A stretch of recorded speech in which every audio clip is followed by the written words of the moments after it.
Hello, welcome to the free CCNA CyberOps instructor training, brought to you by the Open University Cisco Academy Support Center and the Institute of Coding. My name's Kevin Large and I'll be your instructor for this session. So it's now the 11th of November 2019. We're on Chapter 8 of the free CCNA CyberOps instructor training. We're protecting the network. Good evening, Carl. Hello again, Yuriko. Hi, Gareth.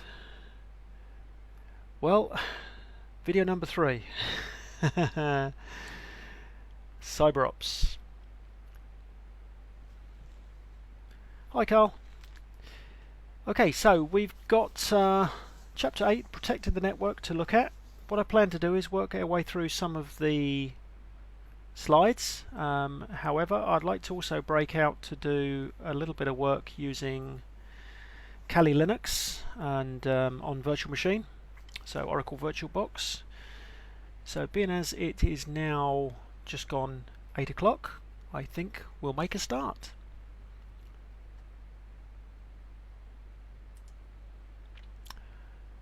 Okay, one of the first things we need to think about from a CyberOps perspective is the definitions of an asset, a vulnerability, and a threat. So a risk is effectively the overlapping area between a threat, an asset, and a vulnerability. Assets are anything of value to an organization. These are the things that must be protected, and they include hardware such as servers, infrastructure devices, and end devices, and the greatest asset of all, which is the data that sits on that hardware. A vulnerability is a weakness in a system, or possibly its design that could be exploited by a threat. And a threat is any potential danger to an asset.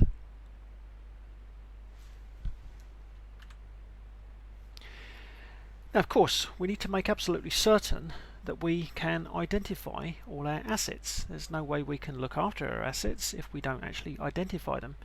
Now, many organizations only have a general idea of the assets that need to be protected.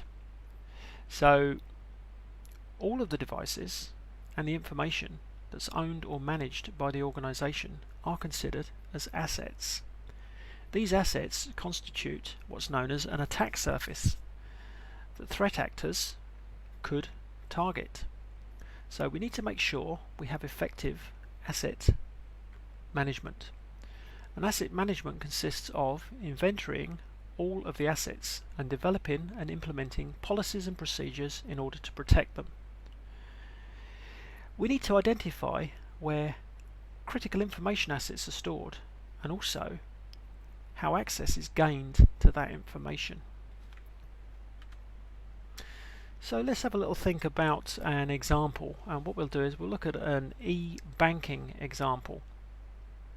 So threat identification, this provides an organization with a list of likely threats for a particular environment. And when we're identifying threats, it's very important to ask several questions. Primarily, what are the possible vulnerabilities of a system? Who may want to exploit those vulnerabilities in order to access specific information assets? And what are the consequences if system vulnerabilities are exploited and assets are lost? So, looking at our e-banking system example, we could think about an internal system compromise. In this case, the attacker uses exposed e-banking servers in order to break into the internal bank system. Or stolen customer data. The attacker steals the personal and financial data of bank customers from a customer database. Phony transactions from an external server. The attacker effectively alters code on an e-banking application and makes transactions by impersonating a legitimate user. Phony transactions using a stolen customer PIN or smart card. So the attacker steals the identity of a customer and completes malicious transactions from that compromised account. An insider attack on a system. So a bank employee finds a flaw in the system from which to mount an attack. And bear in mind, most attacks are inside attacks. It is a lot easier to attack from within a system than it is to attack externally, where you have to get through firewalls, intrusion detection systems, perimeter routers, etc. Then we've got data input errors. So a user inputs incorrect data and makes an incorrect transaction request. And I mean, there's even such crazy situation as you might have a data center destruction, so a cataclysmic event, flooding or whatever, that severely damages or destroys a data center. When you're looking at an organization such as a bank, you need to be extremely careful, and you need to, in a broad and deep manner, make sure you identify all the vulnerabilities. Key term, defense in depth. So using a defense in depth approach to identify assets might well include a topology with the following devices. What we have is we have an edge router, which is our first line of defense.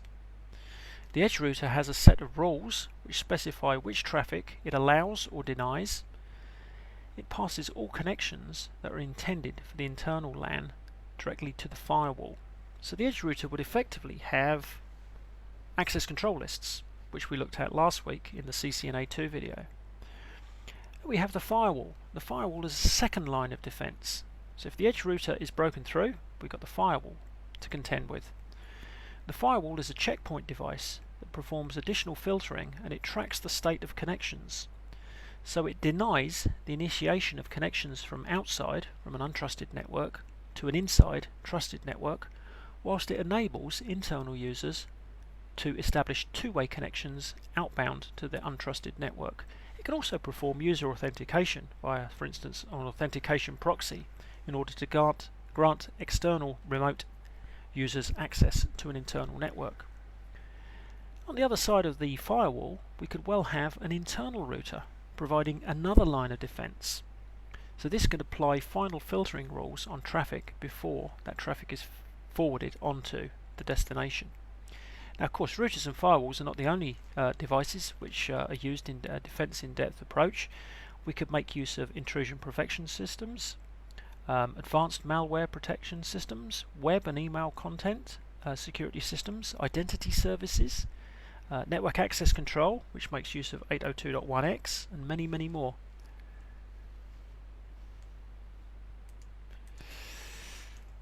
So, the security onion and the security artichoke. So the security onion is an analogy, and what it does is it illustrates the layered approach to security. So what happens is a threat actor would effectively have to peel away at the network's defense mechanisms in a manner similar to peeling of an onion. They have to get through the firewall, then they'll be stopped by the intrusion prevention system. Then once they get through the intrusion prevention system, they have to get through the content filtering. Once they're through the content filtering, they'll hit the AAA, the authentication, authorization and accounting, and then beyond that there'll be the hardened servers, and these have to be peeled away before they can actually get to the assets.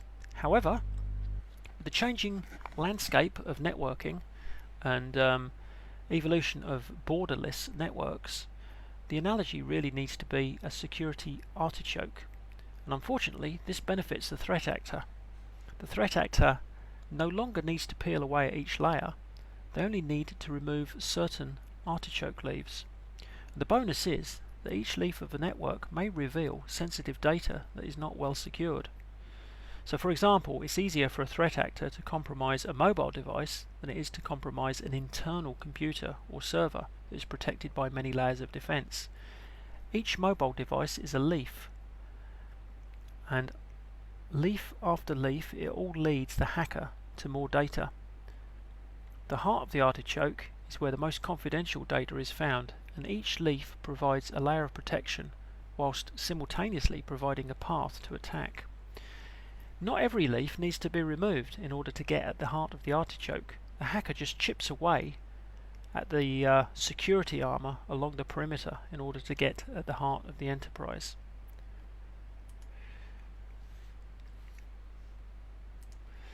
Okay, business policies. Business policies are guidelines. They're developed by an organisation to govern its actions. The policies define standards of correct behaviour for the business and its employees. In networking, policies define the activities that are allowed on the network. This sets a baseline of acceptable use. If behaviour violates a business policy, if behaviour that violates a business policy is actually detected on the network, it's possible that a security breach has occurred. So an organisation may have several guidelines. Whoops, hello, sorry about that. That's the only problem when you're on a multi-monitor system, is you have to be a little bit careful where the focus of your mouse is. So organisations could have several guiding policies. For instance, we can have company policies. These policies establish the rules of conduct and the responsibility of both employees and employers. The policies protect the rights of the workers as well as the business interests of the employers. So depending upon the needs of the organisation, various policies and procedures establish the rules regarding employee conduct, attendance, dress code, privacy and other areas related to the terms and conditions of employment. Employee policies, these are policies that are created and maintained by human resources staff in order to identify employee salaries, pay schedules, benefits, work schedules, vacations and more. They're often provided to new employees in order for them to review and sign them. We have our security policies, and these policies identify a set of security objectives for a company. They define the rules of behaviour for the users and administrators, and they specify system requirements. These objectives, rules and requirements collectively will ensure the security of a network and the computer systems in an organisation. Much like a continuity plan, the security policy is constantly evolving document based on the changes in the threat landscape, the vulnerabilities and the business and employee requirements.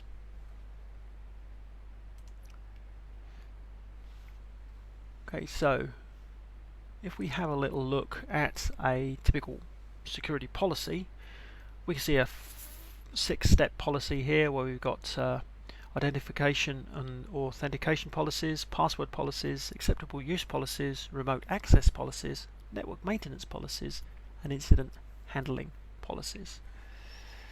Okay, so what does the security policy effectively do? It demonstrates an organisation's commitment to security. It sets the rules for expected behaviour. It ensures that consistency in systems operations, software and hardware acquisition and use and maintenance, and it defines the legal consequences of any violations. It gives security staff the backing of the management. So identification and authentication policies specify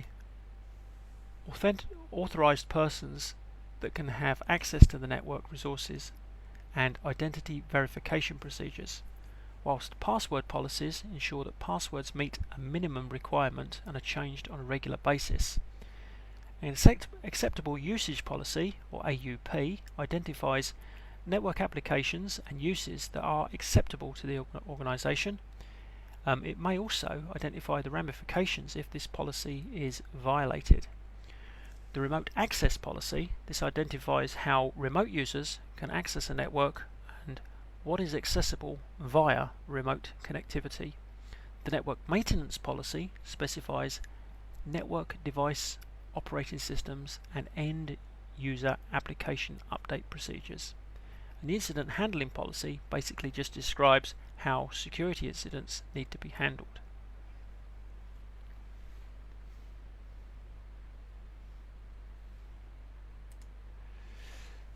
Okay, BYOD, bring your own device.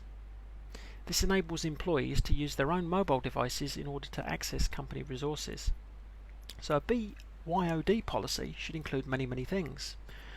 Specify the goals of the BYOD program, identify which employees are allowed to bring their own devices in, identify the types of devices that would be supported, identify the level of access employees are granted when they're using their personal devices, describes the rights of access and activities permitted to security personnel on that device, identifies which regulations must be adhered to when using an employee's device, and identifies safeguards that need to be put into place if the device happens to become compromised.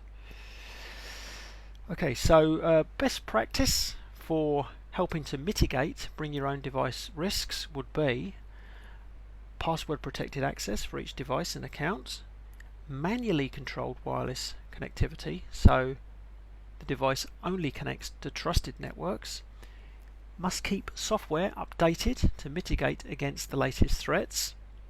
In fact, some network access control servers will actually make sure that the device has the latest service patches installed and the latest up-to-date antivirus before it will allow it to connect to the network. If it doesn't, it will actually quarantine it off into a separate VLAN. Backup data in case the device is lost or stolen. We can also enable Find My Device locator services, and we can remotely wipe a lost device. We can also set it up so as we can provide antivirus software and use mobile device management or MDM software to enable the IT teams to implement any security settings and software configurations on all devices that connect to the company's network. Okay, regulatory and standards compliance. So compliance regulations and standards, these define which organizations are responsible for providing and the liability if they fail to comply. So compliance regulations that an organization is obliged to follow, they'll depend upon the type of organization and the data that the organization handles. So typical, for instance, there, if we're looking at a hospital,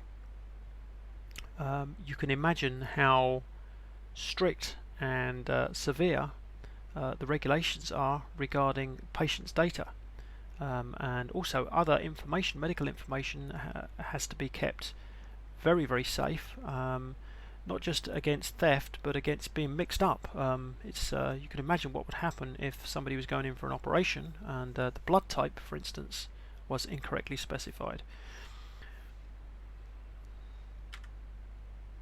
If we actually now look at access control concepts, we've got the famous CIA triad. The CIA triad consists of confidentiality. Confidentiality is quite often provided by encryption. So this can be encryption on network, or it could be encryption actually on a storage system.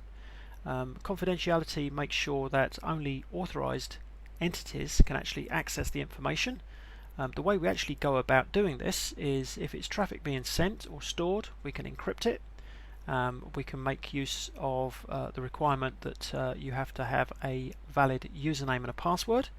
Only people with a valid username and password are actually allowed access to that information.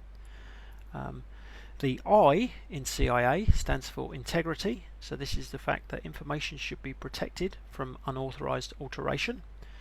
Integrity is normally verified by hashing, so things like, for instance, MD5 hashes, message digest 5 hashes, or secure hashing algorithm hashes, which can identify if there's been any tampering or corruption with the information.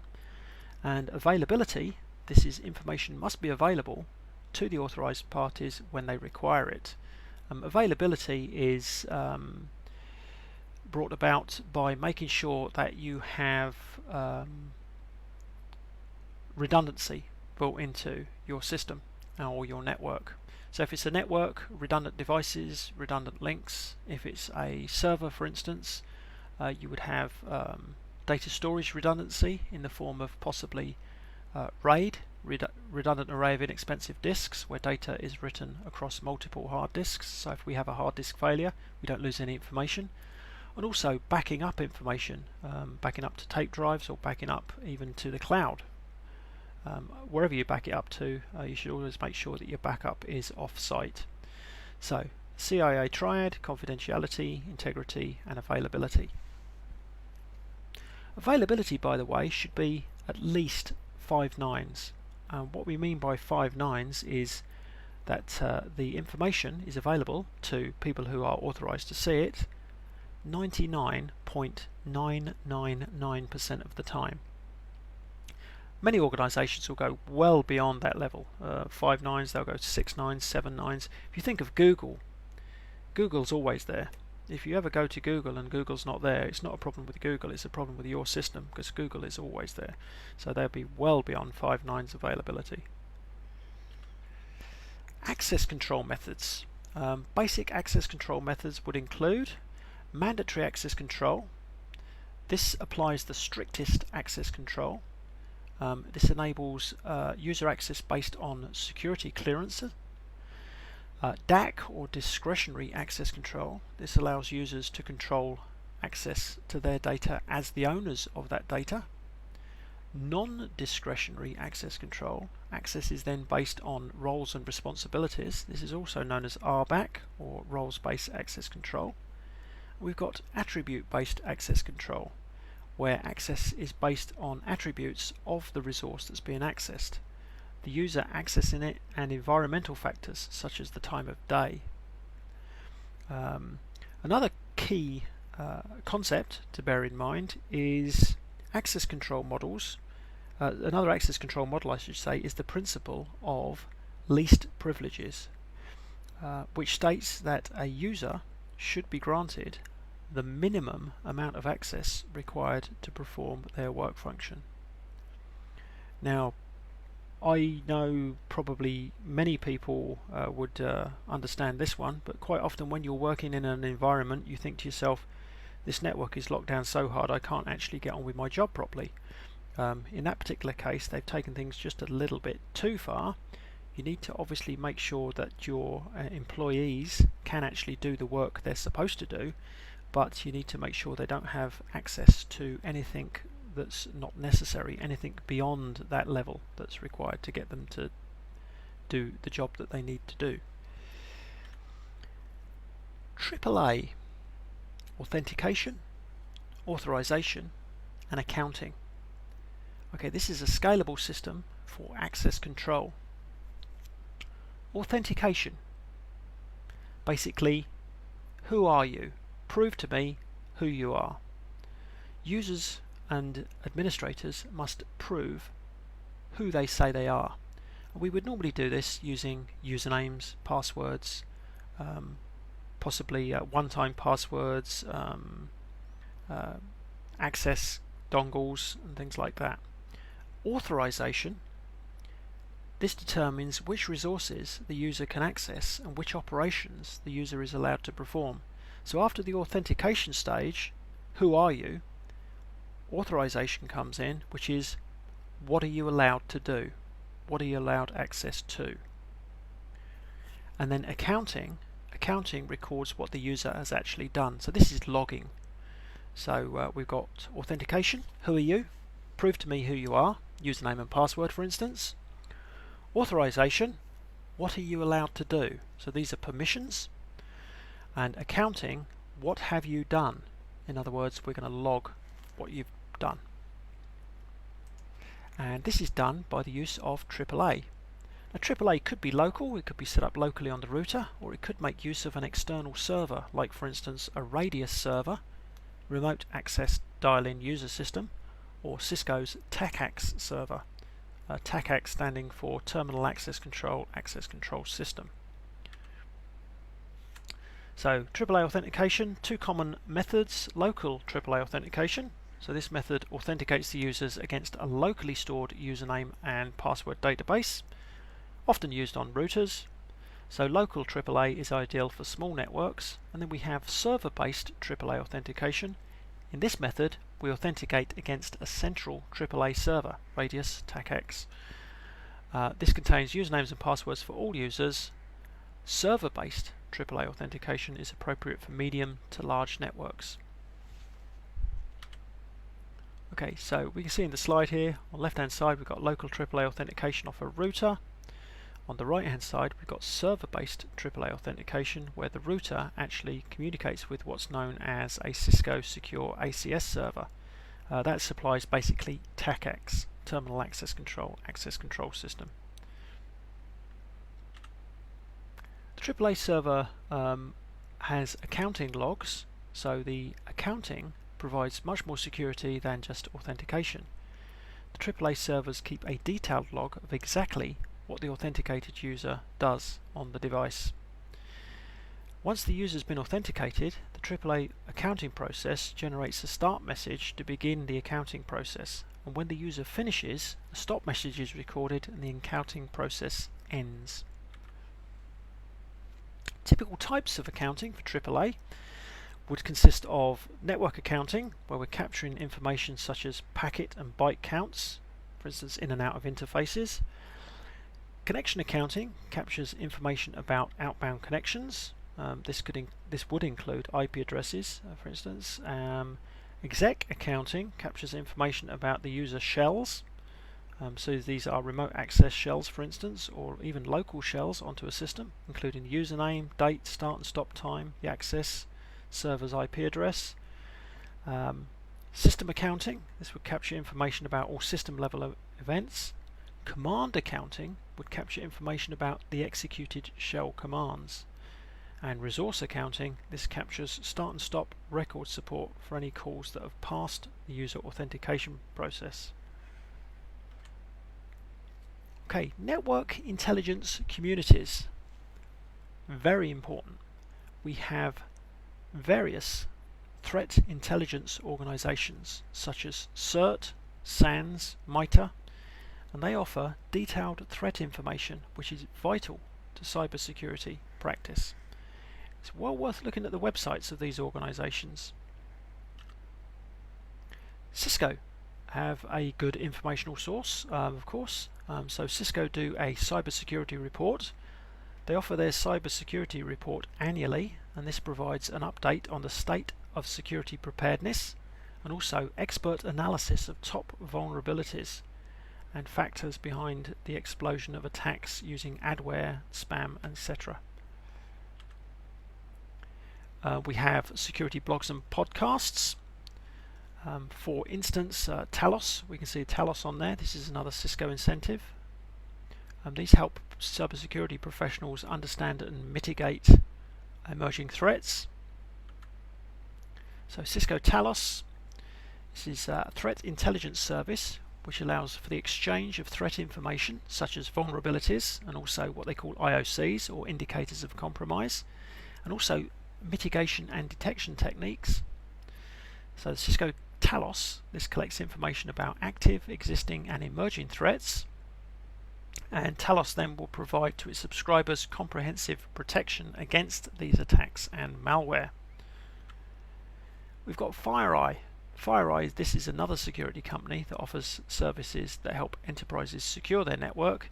It offers an emerging threat information and threat intelligence reports. We also have what is known as the AIS. The AIS is the Automated Indicator Sharing. This is a program which allows US federal government and also private sector to share threat indicators.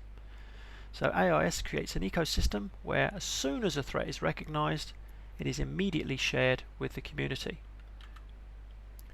CVE. CVE, the Common Vulnerabilities and Exposures, is a database of vulnerabilities. It uses a standardized naming system to facilitate the sharing of threat information and intelligence. In fact, I'll tell you what I'm going to do there. There's quite a lot of slides there. There's only a few left now. I'm going to actually break out at this point and we'll see if we can do it a little practical. I'm going slightly off piste here, so fingers crossed this all works okay. It's at this point that Andrew normally panics. Well, actually he doesn't panic, he couldn't care less. He knows that Kev's off on one of his geeky trips again. But you should now see Oracle VirtualBox. What I've done is I've gone off to the internet and I've downloaded what's known as Metasploitable 2. Now Metasploitable 2 is a intentionally vulnerable Ubuntu server. In fact, it's an Ubuntu server absolutely crammed full of vulnerabilities. Quite easy to install into VirtualBox. I've also got above that my Kali Linux virtual machine, which has been updated as of today. What I'm going to do is, first of all, I'm going to start up Metasploitable 2. You'll notice that my network is currently set to use what's known as a host-only adapter. So this is not pointing out to the internet. This is an adapter which will allow me to connect my VirtualBox host to my VirtualBox guest, and it should also allow multiple guests to connect together as well. So I should be able to create an internal network between the Kali Linux machine and the Metasploitable vulnerable server. So I think you can see where we're going with this one. I'm going to click on the Kali Linux machine. Currently this has two network cards, both of which are set to bridged. One is bridged to EN01, which is my Linux wired network interface card, which goes off to the internet. The other one is bridged to this big name here, which is a USB external network interface card, which goes off to a set of Raspberry Pis. What I'm going to do is I'm going to click on network, and adapter number 1, I'm going to drop it down to host only adapter, and this is how you set it up to go to your host only adapter. Okay, now if you wish to create a host only adapter, because you may find that if you try to do this it'll turn around and say there is no host only adapter, the way you do that is go up to tools, come across to the menu drop down here, go across to network, and then you can just hit create and it will automatically create a host only adapter for you. Okay, now I've already done that. My host only adapter is VBoxNet 0. It's actually got its own built-in DHCP server on the host only adapter network, which will hand out IP addresses in the range of 192.168.56 on a /24. You can switch that DHCP server off if you wish to. I would not recommend it. Okay, so what I'm going to do is I've selected host only adapter for the Kali machine, and I've set it to VBoxNet 0, so that's all good to go. The Metasploitable is also set to VBoxNet 0, so let's start the Metasploitable up first. This is a vulnerable Ubuntu server.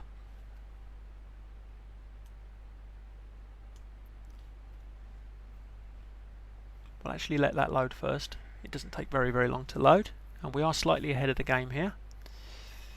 It's very rare for me to be actually slightly ahead of the game in these presentations. Okay, never expose this virtual machine to an untrusted network because it's absolutely full of vulnerabilities. Okay, we've got a login with a standard username of msfadmin and password of msfadmin, so we'll do that.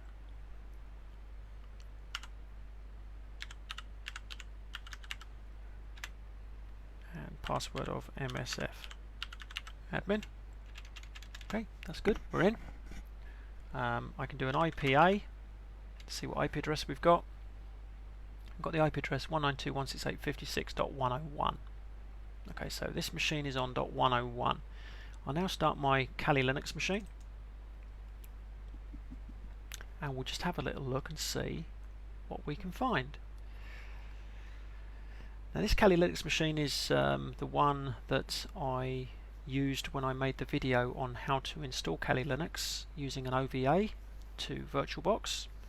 That is also up on the Open University Cisco Academy Support Center website. All I've done is I've updated this Kali Linux machine, so it's completely up to date as of today. I'll log in with root, the password of Tor,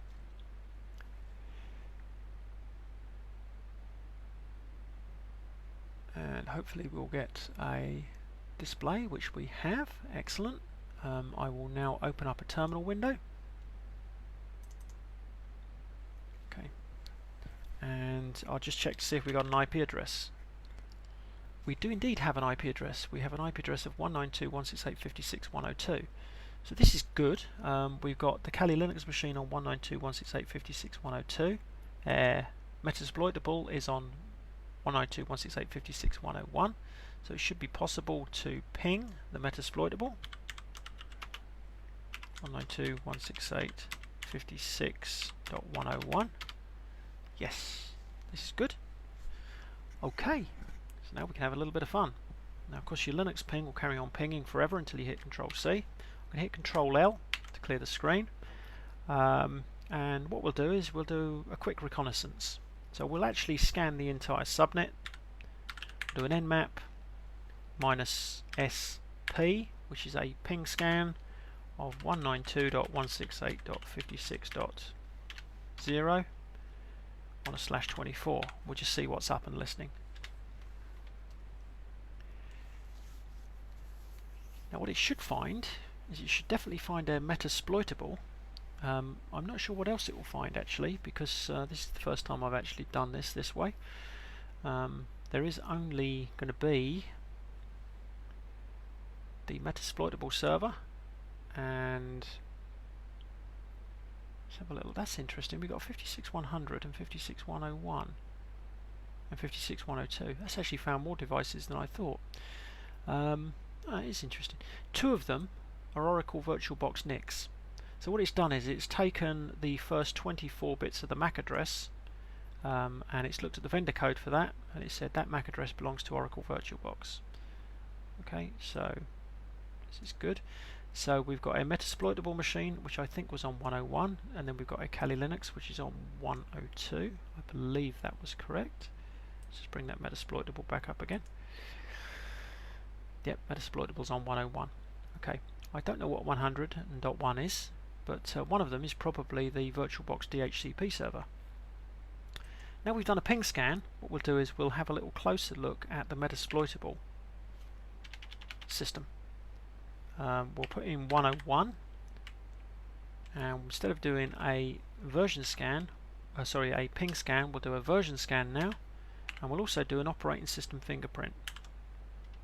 So that's nmap minus lowercase s uppercase v, which is our version scan, followed by a space and then -O, capital O, which is an operating system fingerprint. And what this should do is it should return any open ports on that metasploitable server. There should be quite a lot of them.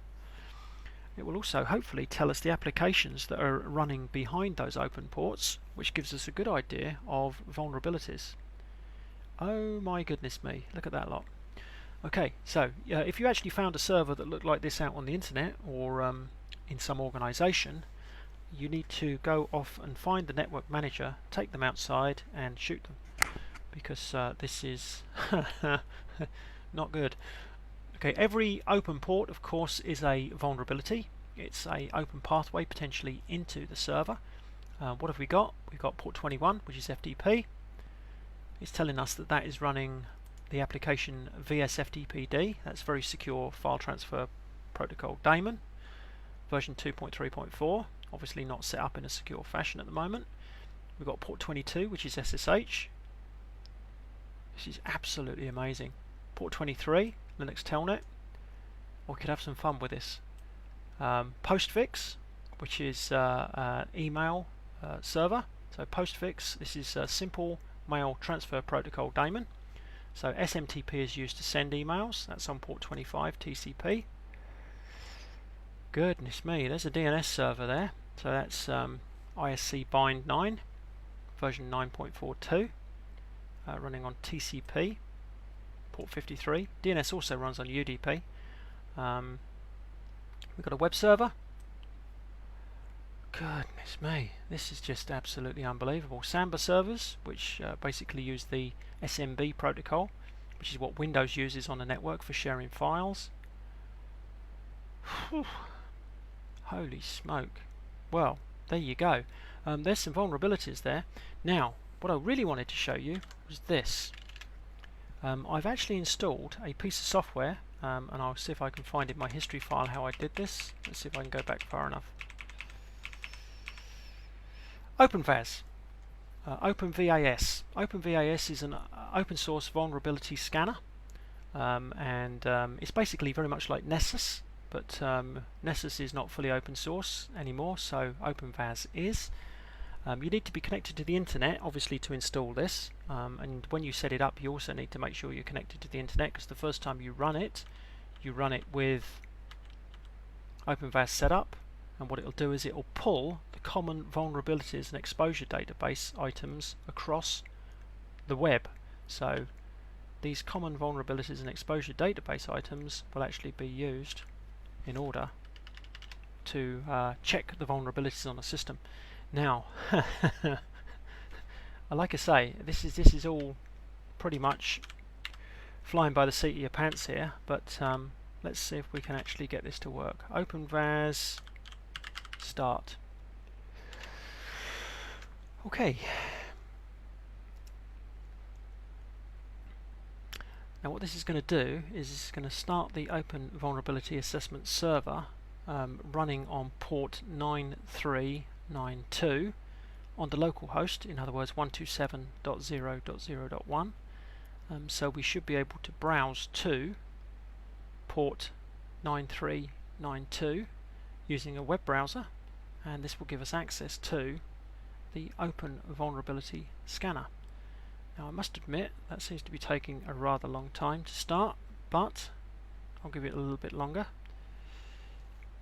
What I'm going to do, in the meantime, I'm going to open up another tab and just make sure that we do actually have an IP address on here still. So IPA, yes, we still have an IP address on here, that's good. I'm just going to ping that machine again.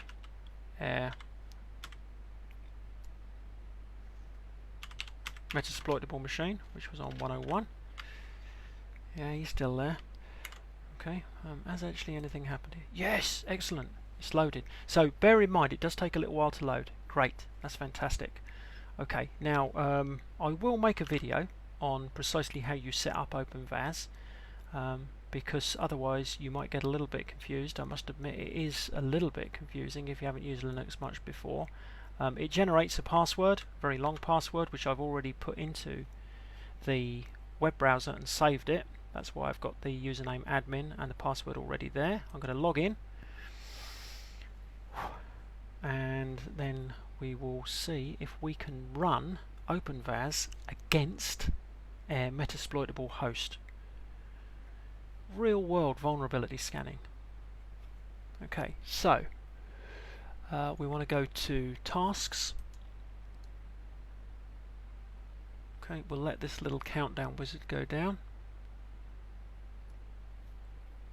and then what we'll use is we'll use the task wizard to scan the Metasploitable server. Fingers crossed this will work. So we go off to the left hand side, the little pink icon there will bring up the task wizard, and we'll tap in there the IP address of the Metasploitable server. Okay, start scan. Okay, that's now scanning. By default it will refresh the web page every 30 seconds. You can change that here. No auto refresh, we have to manually refresh the web page or set the timings on there. I'll leave it set to 30 seconds. You'll see that it has requested an immediate scan of 192.168.56.101, a Metasploitable server. In a moment we should actually get a screen refresh. Now to be fair, you can of course just hit F5 and it will refresh the screen for you. Wow, that was quick. This computer is fast anyway, but that was very, very quick. It's done apparently. So what we can do is we can have a little look at the report. We can see that that's interesting. CVSS totals 0. Scan results 0000. I wasn't expecting that. That's probably why it was so fast, because it's not found any reports. Now I did say I'm flying by the skin of my pants here, however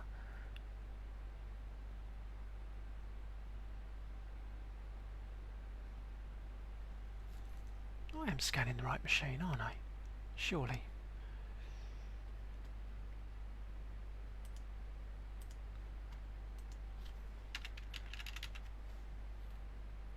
I'm sure that's who I just scanned.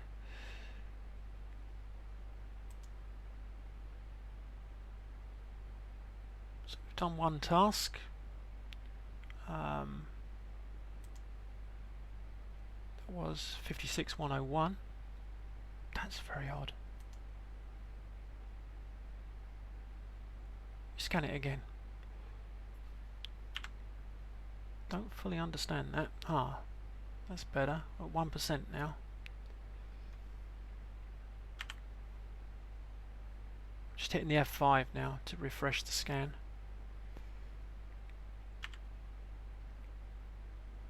Done. That seems too quick. That seems far too fast to actually scan that.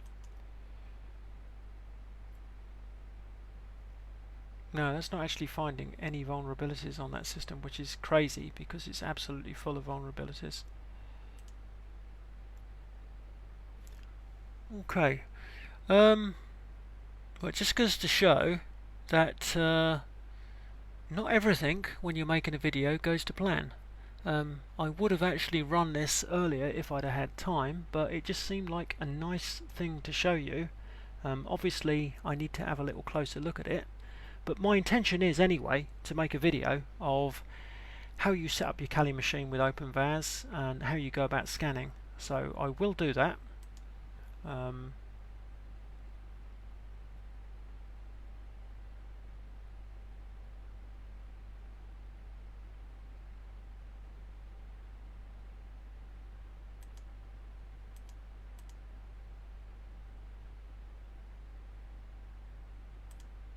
Okay.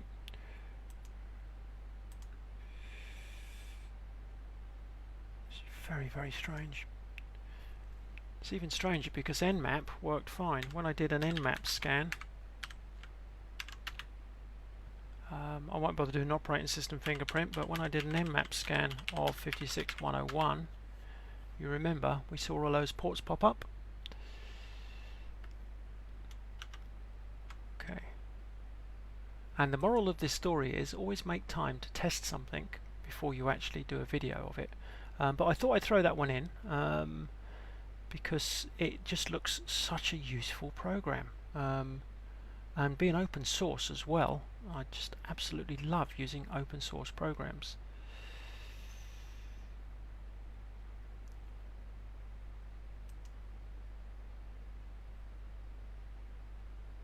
There's so many things on here. There we go. Here we go. We've got security information, CVEs, Common Vulnerability and Exposure Database.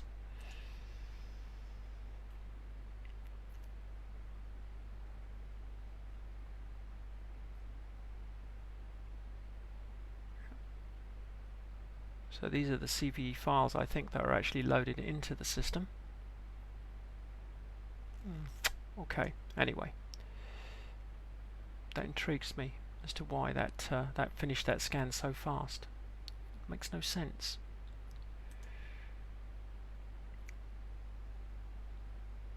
Okay, anyway, we'll get back to that one. We'll fix that one. I'll work out exactly how to make it work, and like I say, I will do a little supplementary video on installing OpenVAS onto your Kali Linux machine and doing a proper reconnaissance and then vulnerability assessment up against something like Metasploitable, and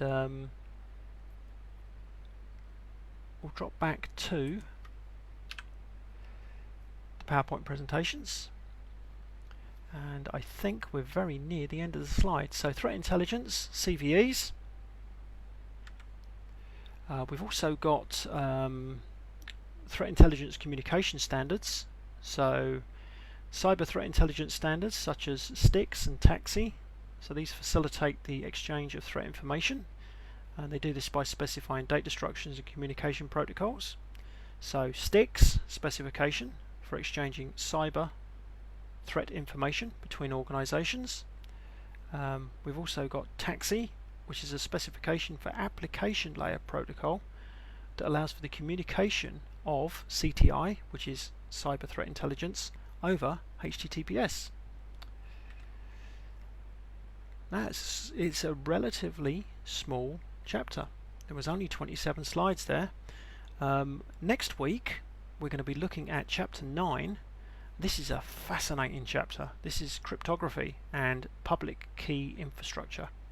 So we're going to finish just a little bit early this time round. That's partly because OpenVAS wouldn't go off and find some vulnerabilities. But like I say, I've set myself a mission now. I'm going to work out why that didn't work. I'll get it working and I'll set a video up. I hope you found that a useful session, and like I say, there's so much you can do with Oracle VirtualBox, open source software, Kali Linux. Your students will absolutely love the CCNA CyberOps. It's without doubt one of the most interesting additions to Cisco's family of certifications. Really get your students involved and just let them run with it. It's a wonderful course. Okay, I will see you next week for Chapter 9, Cryptography and PKI, 18th of November, 2000 hours. Best wishes to you all. It's Kev, signing out from video session number 3.